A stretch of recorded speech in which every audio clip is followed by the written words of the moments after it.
نحمده ونصلي ونسلم على رسوله الكريم اما بعد اعوذ بالله من الشيطان الرجيم بسم الله الرحمن الرحيم وقال ربكم ادعوني استجب لكم ان الذين يستكبرون عن عبادتي سيدخلون جهنم داخرين صدق اللہ العظیم۔ اللہ تعالیٰ قرآن کریم میں ارشاد فرماتے ہیں کہ تمہارا رب کہتا ہے کہ مجھ سے دعا مانگو اور میں تمہاری دعاؤں کو قبول کروں گا۔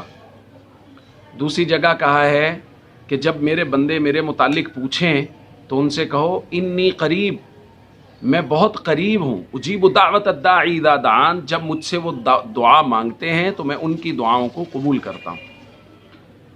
نبی کریم صلی اللہ علیہ وسلم نے ارشاد فرمایا الدعاء مخ العبادہ، دعا وہ عبادت کا مغز ہے۔ ایک روایت میں حضور نے فرمایا الدعاء هو العبادہ، اصل عبادت تو ہے ہی دعا۔ دوستو، دعا کے موضوع پہ ہمارے معاشرے میں بہت اصلاح کی ضرورت ہے۔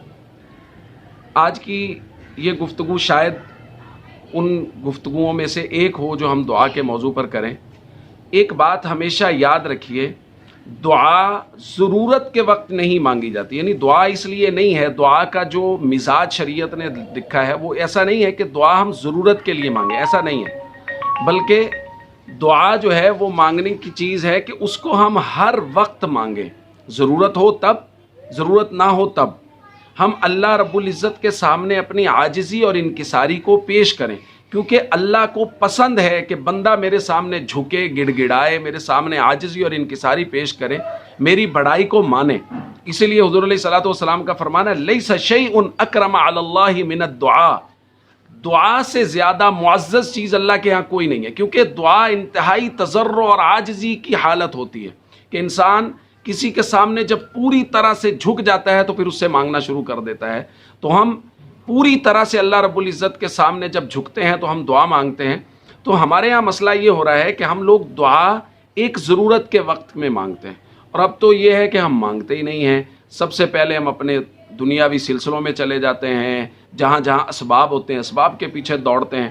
جب کہیں ہر جگہ سے ہمیں جواب ہو جاتا ہے تو پھر شاید کہیں اللہ کے دروازے پہ آ کے مانگتے ہیں۔ جبکہ حضور علیہ الصلوۃ والسلام کی زندگی کا طریقہ کیا ہے؟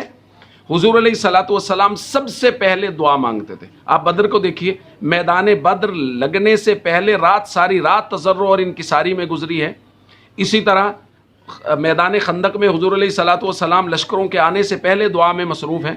روایات میں آتا ہے جب آندھی آتی تھی، دور سے اس کے اثرات نظر آتے تھے، تو اس کے آنے سے پہلے اللہ کے نبی صلی اللہ علیہ وسلم کے چہرے پہ خوف کے اثرات ہوتے تھے اور حضور علیہ الصلوۃ والسلام دعا میں مصروف ہو جاتے تھے۔ تو ہماری زندگی میں دعا یا تو ختم ہو گئی یا صرف ضرورت کے وقت رہ گئی، جبکہ اللہ کے نبی صلی اللہ علیہ وسلم نے دعا کی قبولیت کے لیے ایک نسخہ بیان فرمایا۔ حضور نے فرمایا من سرہ ان یستجیب اللہ لہ عند الشدائد فلیکثر الدعاء فی الرخاء، جو آدمی یہ پسند کرتا ہے کہ مشکل حالات میں اس کی جانے والی دعائیں اللہ کی دربار میں قبول ہوں، اس کو چاہیے کہ وہ آسانی اور فراوانی کے دنوں میں دعائیں مانگے۔ یعنی جن دنوں میں ہم یہ سمجھتے ہیں کہ ہمیں ضرورت نہیں ہے، ان دنوں میں ہم دعا سے کنارہ کش ہو جاتے ہیں، اور جن دنوں میں ہمیں ضرورت ہوتی ہے ان دنوں میں ہماری دعائیں قبول نہیں ہوتی۔ اس کی وجہ یہ ہے کہ اللہ رب العزت نے اور اللہ کے نبی نے یہ شرط لگائی ہے کہ مشکل حالات میں دعا قبول کروانی ہے تو آسانی کے دنوں میں دعائیں کثرت سے، فَلْيُكْثِرِ الدُّعَاء، یہاں صرف دعا کا ذکر نہیں ہے، فَلْيُكْثِرِ الدُّعَاء فِي الرَّخَاء، آسانی، سہولت، آسودہ حالت میں کثرت سے دعا مانگیں۔